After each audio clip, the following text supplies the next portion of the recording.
Jeff Oliver, Alaska Airlines. I'm Deborah Flint, and I'm the President and CEO of the Greater Toronto Airport Authority, your favorite airport, Pearson International.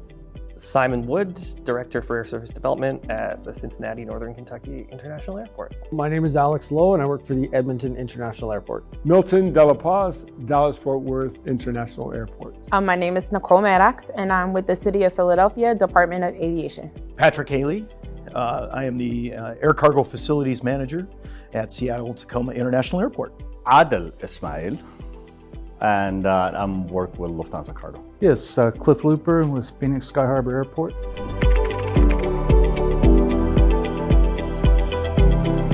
Every airline wants to grow, every cargo company wants to grow. A lot of times there's just limitations in space and regulatory. One thing is really important is when the airport really works well with the carrier. And once we're all aligned to get to the same place, it really means bonuses for both people. I mean, just both groups. It's really important that they're aligned in their goal and vision. What we try to do at DFW Airport is just really engage with all stakeholders across the community. We're involved with associations like BIO North Texas, which is a life science trade association for the region. And then closer to the airport, the air cargo community, we're really involved with them. We implemented air cargo community system to keep everybody kind of tied in. We're very fortunate to sort of live and be in a region that really embraces air cargo and cargo and logistics in general. Our community understands that cargo flight delivers economic benefit to the region, not just revenues like maybe a passenger flight does. So yeah, we get a lot of support from our municipalities. We're part of a region that has over 14 different individual municipalities, and they sort of rally together and provide us support. So yeah, we're very lucky that way. And again, they I think they understand that the economic impact of a cargo flight, it enables commerce, it enables import and export, and creates jobs for the surrounding region. Never thinking about the type of cargo that actually comes through the airport. And then the other thing is how important it is to different organizations within the economic engine of the city. So those are the things that stick out. We have several different airports, and they are competing to a certain availability based on the airspace, based on the actual ramp space that we have, and capabilities of the individual handlers.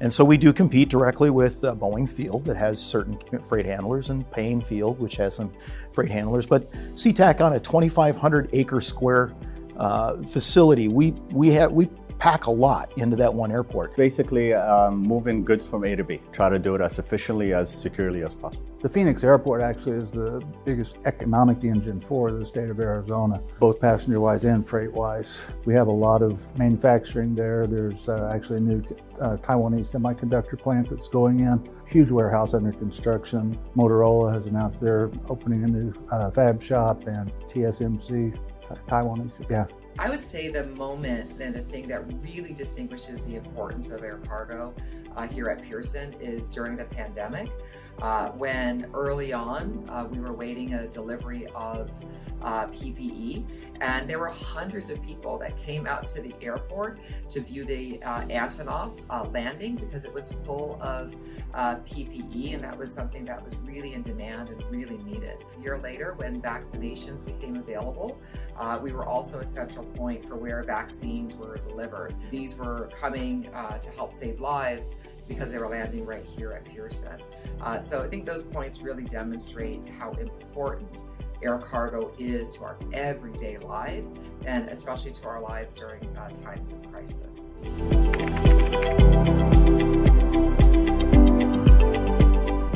All my career, I worked for airline, but on the passenger commercial side of the business, right? So I worked for a few airlines, mostly on the commercial side, all in passenger service. And then I transitioned to the airport 9 years ago as Assistant Vice President of Air Service Development on the passenger side, not on the cargo side.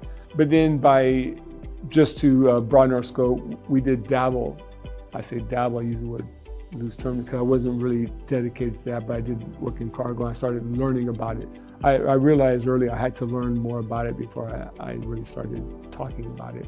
And then, we did some structural changes, and then cargo fell under my responsibility. I kind of backed into it. I started out as a temporary clerk while I was going to college in accounting of all places. We kind of shared, one day you're on the ramp loading airplanes, next day you're at cargo, kind of eventually into a cargo supervisor. I guess I kind of left an impression on some of my bosses, and eventually just the regional manager for the state of Alaska, or for the lower 48. I managed the lower 48 for Alaska for quite a few years.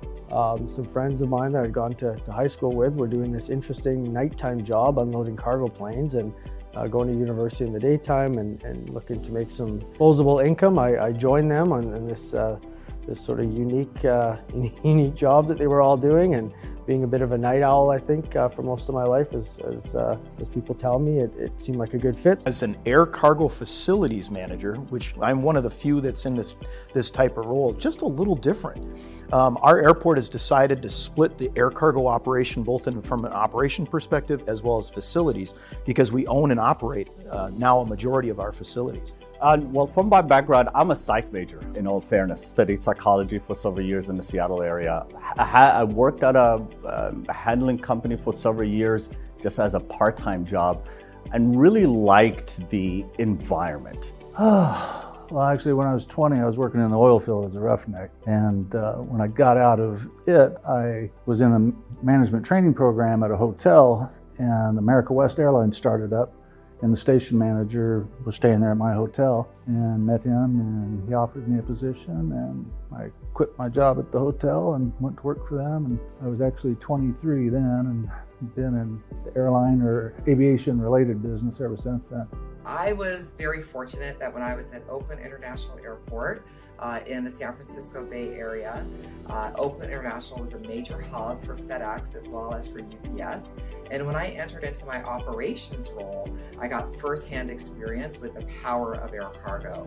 Seeing those operations come to light at night, and the thousands of employees that were involved in moving the cargo onto the airport, onto the aircraft, through the distribution, the sort facilities, back out onto the trucks, and all of the logistics jobs that are around air cargo, the marketing, the coordination jobs. It just reflected to me the power of the job creation that comes from air cargo and the importance that air cargo has to the airport.